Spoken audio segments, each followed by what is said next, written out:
Sometimes see the axis may not pass through the body. ही axis जी आहे या बॉडीच्या सेंटरमधून पास होत आहे. पण sometimes the axis of rotation may not pass through the body. Sometimes axis may not pass through body. Please note. I will give a simple example. समजा हा टेबल आहे किंवा एक डिस्क आहे, ती रोटेट होत आहे.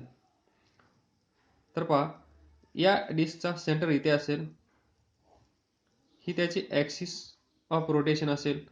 Axis of rotation, angular velocity omega ही अशी फिरत असेल.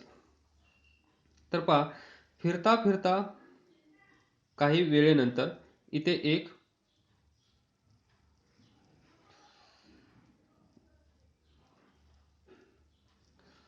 काय आहे, फ्लाय येऊन बसली. तर पहा, ही या पॉइंटला बसली असं इमॅजिन करा. तर हा पॉइंट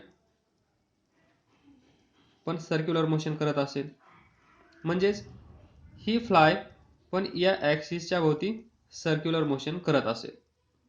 पण जर तुम्ही या फ्लायला एक बॉडी कन्सिडर केलं तर हिचा ॲक्सिस ऑफ रोटेशन कुठे असेल, इथे, passing through its geometrical centre. तर ती इथून जाईल ॲक्सिस ऑफ रोटेशन. पण पहा, axis of rotation of this system is here.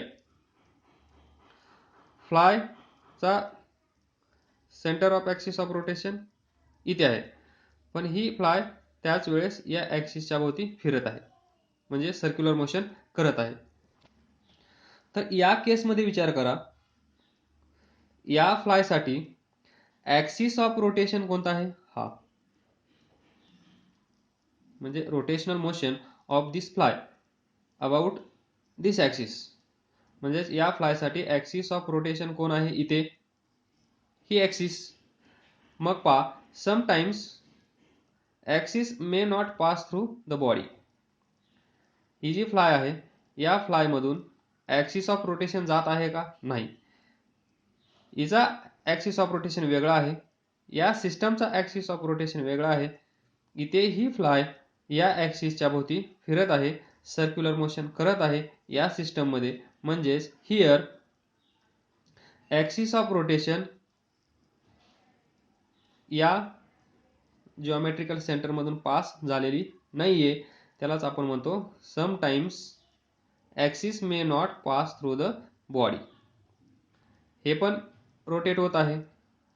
आपण ही पहा, ही बॉडी कन्सिडर केली, हिला ॲक्सिस ऑफ रोटेशन म्हणलं.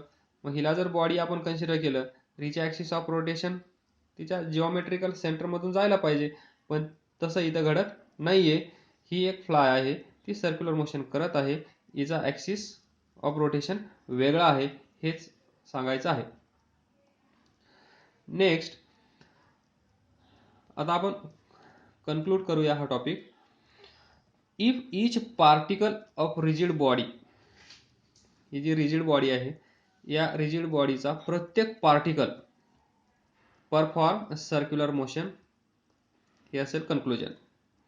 Each particle perform circular motion. Each particle perform or moves in a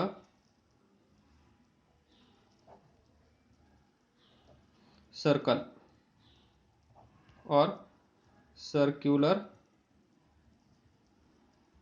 motion with centers of all the circles on straight line.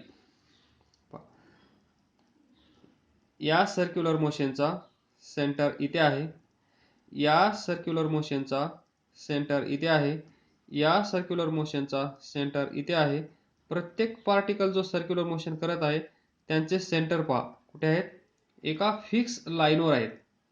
That is सर्व particles circular motion करत आहेत कुठे, with centre of all the circles on straight line with plane of circles perpendicular to this line. या लाईनला perpendicular. तर या लाईनला axis of rotation म्हणणार आणि प्रत्येक पार्टिकल याच्यामध्ये सर्क्युलर मोशन करत असतो रोटेशनल मोशनमध्ये. एवढं लक्षात ठेवायचं आहे.